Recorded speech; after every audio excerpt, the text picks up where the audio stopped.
When I came to faith, I didn't know of the word apologetics. And when I first heard it, like many, I thought we're apologizing for something. I didn't understand it referred to the defense of the faith. And it's the Greek word apologia, that Peter famously uses in 1 Peter 3:15, where he says we should have an answer for those who have questions. We should have an answer for those who object.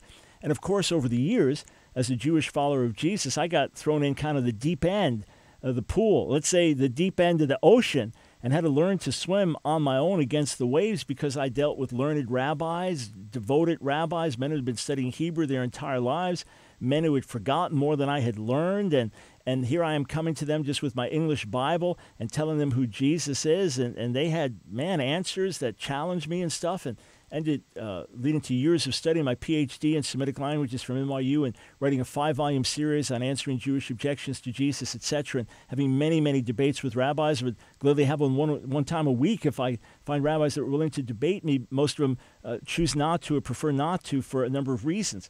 But every one of us has to deal with questions of faith. It could be a child asking about prayers that aren't answered. It could be a struggle in your church when the youth pastor died in a car wreck, this godly kid. What happened? It could be that one of your family members is an atheist. It could be your kid comes home and wants you to know, I'm transgender and I want to have sex change surgery. How do we respond to that from a biblical viewpoint? And what about when you meet a Muslim who's not a terrorist and who's not a hateful person, who's a really nice lady or nice guy, and they start telling you about Islam and the Quran and why they believe in the Quran and not the Bible? We're not going to be experts in everything, but we're going to run into issues, and we need to have answers. So listen, yes, your relationship with the Lord, that's number one. That's first and foremost. Knowing Him, walking with Him, being intimate with Him, being filled with the Word, having the Word in your heart and your mind. Yes, that's number one. We all agree on that. But that's not the end all. That's the foundation.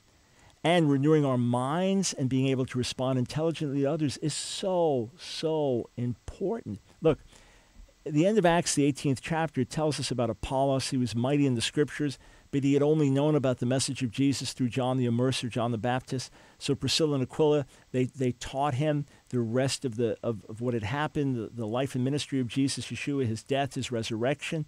And then it says that he was of great encouragement. If you look in verses 27 and 28 of Acts 18, that he brought great encouragement to the believers. He strengthened those who had been saved by grace because he mightily refuted the Jews. Here he is, a Jewish man, Priscilla and Aquila, also Jews. He mightily refuted the Jews in public debate, proving from the Scriptures that Jesus was the Messiah. And this strengthened the believers. I've seen it over and over as I've done debates over the years that believers are strengthened. They have courage. Look, I'm not a scientist. I've got very little academic scientific knowledge except what I've read over the years, just trying to catch up and learn things that I missed in my school years. But there's John Lennox, who's brilliant, mathematician and scientist, and he can debate Richard Dawkins. And there's William Lane Craig, and there's this one, and there's that one. There are others who are great philosophers and great scientists and great researchers and have answers. So as long as I know they're there, I'm strengthened. You see that? But look, let's take a look at something. The Greek word apologia, okay? Let's look at how it's used outside of 1 Peter 3:15. I want you to get a feel for this word and why it is so important that we have a defense, that we have an answer. And look, you're going to be driven to study in areas where you're most challenged. You're going to be driven to study in the things you get hit with the most. Your atheist brother-in-law, your Jewish co-worker, your Muslim neighbor. That's what you're going to get challenged with. The Mormon that knocks at your door and that's got one of your kids asking questions. Ethical issues that are going to come up as your kids are hit with stuff in school. What you're bombarded with from your professor at college who wants you to know that the Bible's completely unreliable. Anyone with half a brain recognizes that. You're going to respond in the areas that you get hit with. So no one's going to be an expert in everything. But there are plenty of resources because there are experts for each individual field, thank God. And where something new comes up, then people will be raised up to answer. But be assured there are answers, even if you don't have all of them. So look at this. Acts 22:1, Paul speaking in Jerusalem before his people, Brothers and fathers, hear the defense, apologia, that I now make before you. You don't know what's been going on. You've heard these false charges against me. Let me give you the truth. Here's my defense. Acts 25:16 is there's a legal discussion going on, Roman law and custom. I answered them that it was not the custom of the Romans to give up anyone before the accused met the accusers face to face and had the opportunity to make his defense considering the charge laid against him. So you see, this word has that nuance, that answer, that element of defense, the defense of the faith. God doesn't need defending. No, he doesn't need defending in that he can defend himself. But when people come with charges and questions, we need to give an adequate biblical defense, an adequate rational and spiritual defense. But the preaching of the cross is foolishness to those who perish. Yes, it is foolishness to those who perish. Many who are seeking, many who have questions, have their hearts and mind open to listen to that message because of the answers that we give. Here, let me ask you this. Do you believe that the preaching of the cross, the preaching of the death and resurrection of Jesus, is the heart and soul of the gospel, the power of the gospel? Yes, we agree on that. If you preach that message yelling and screaming, cursing people, telling they're idiots and fools and using all kinds of profanity, but preaching the truths of the message in the midst of it, will you disqualify yourself and people not listen? Yes. In other words, how the message is packaged can influence whether people hear it or not, right? If you're standing there, say, with KKK signs and white hoods and preaching that same message, you're going to drive people away before they even listen because of all the racist and bigoted and hateful associations. So in the same way, if someone says, but how are you quoting the Bible?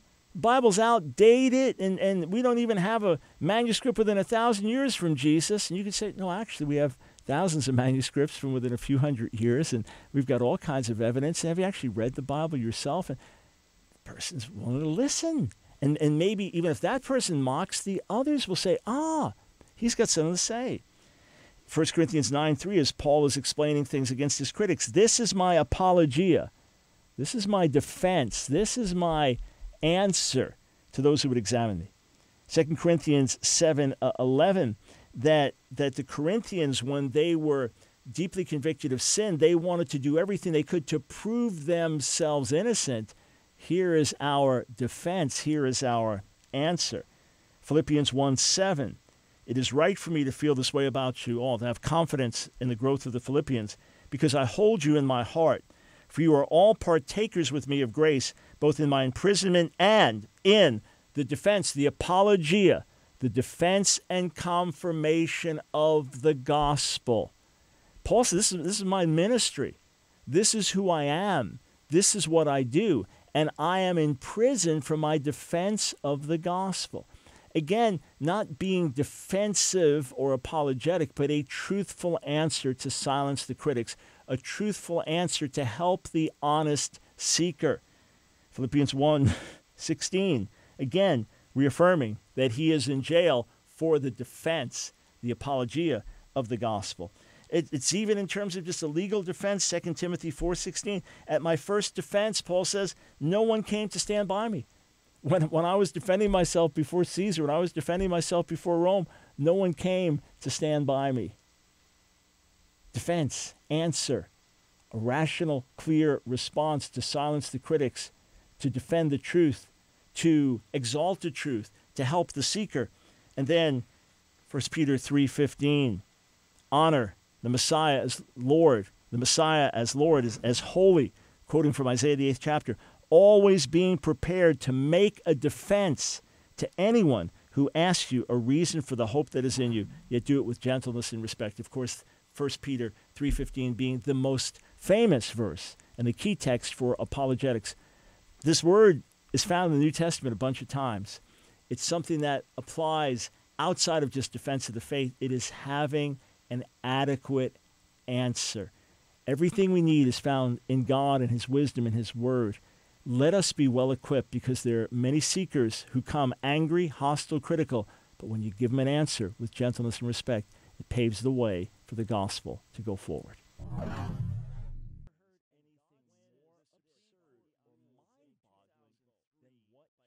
said. Listen to this. I don't think there's any chance Ted Cruz can win a general, and here's why. One observation, I don't know, this seems to have slipped through the cracks a little bit, but Ted Cruz said